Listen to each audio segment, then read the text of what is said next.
Hi అండి, welcome to my channel Sri lifestyle. మీకు ఈరోజు క్యాబేజీ, బఠానీ, దాంతోపాటు 3 రకాల దాల్స్ వేసి హై ప్రోటీన్ పప్పుచారు చూపిస్తానండి.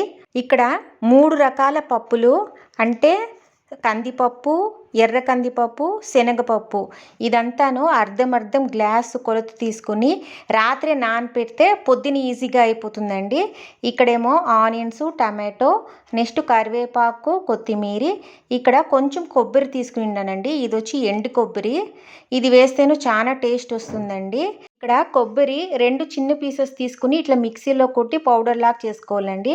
నెక్స్ట్ బఠానీలు, పచ్చిమిరపకాయలు, వెల్లుల్లి, ఇక్కడ క్యాబేజీ బాగా కడిగేసి ఇట్లా వెజిటేబుల్ చాపర్లో వేసి బాగా చిన్న చిన్న పీసెస్గా చాప్ చేసుకునిండానండి.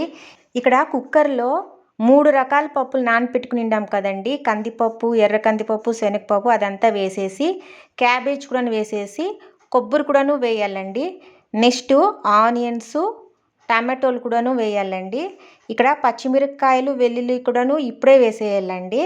నెక్స్ట్ బఠానీలు, కొత్తిమీర కూడాను వేసేయాలండి. ఆయిల్ వేయాలండి. ఆయిల్ వేస్తే గానే కొంచెం అది పైనకి పొంగకుండా ఉంటుందండి. నెక్స్ట్ తగినంత నీళ్ళు వేయాలండి. మనం యా గ్లాస్తో అయితే పప్పులన్నీ వేసి నానపెట్టినామో ఆ గ్లాస్తో కొలత చూసుకుని నీళ్లు వేసి బాగా కలిపేయాలండి. అప్పుడు కొబ్బరి అంతా పైకి వస్తుంది. అప్పుడు ఇంకా బాగా ఉడుకుతుందండి. ఇప్పుడు మూత పెట్టేసి 3 విజిల్స్ వస్తే చాలండి, బాగా ఉడికిపోతుంది. ఎందుకంటే రాత్రే కందిపప్పు, ఎర్ర కందిపప్పు, శనగపప్పు నానపెట్టేస్తున్నాం కదా, అది పొద్దున్నే ఈజీ అయిపోతుందండి, బాగా మెత్తగా అయిపోతుంది. ఇప్పుడు తీసినాక 3 విజిల్స్ అయిపోయిందండి. తీసినాక అన్నీ బాగా ఉడికిపోయిందండి. నెక్స్ట్ ఇవన్నీ ఇంకా కలిపేకి స్మాషర్తో బాగా స్మాష్ చేసేస్తే ఇట్లా వస్తుందండి. నెక్స్ట్ చింతపండు రసం వేసేసి బాగా ఉడకనివ్వాలండి. ఇవన్నీ ఉడుకుతున్నప్పుడే పసుపు అర్ధం స్పూను, సాంబార్ నేను 1.5 స్పూన్ వేసుకునిండానండి. ఇవన్నీ వేసి బాగా కలపాలండి. ఆ మసాలా అంతాను ఈ దాల్ అంటే ఈ పప్పులో బాగా కలిసిపోవాలండి. కలిసిపోయినాక 1 స్పూను సాల్ట్ వేసుకునిండానండి. మళ్ళాకి కావాలంటే టేస్ట్ చూసుకుని మళ్ళాకి వేసుకోవచ్చండి. ఉప్పు తక్కువైందా లేదా అనేసి మళ్ళాకి చూసుకోవచ్చు. ఇప్పుడు ప్రస్తుతానికి 1 స్పూన్ వేసినానండి. వేసి బాగా కలిపేసి ఇప్పుడు పోపు పెట్టాలి కదండి, అందుకే ఈ కుక్కరు పక్కన పెట్టేసి ఇక్కడ పోపు పెట్టుకుంటామండి.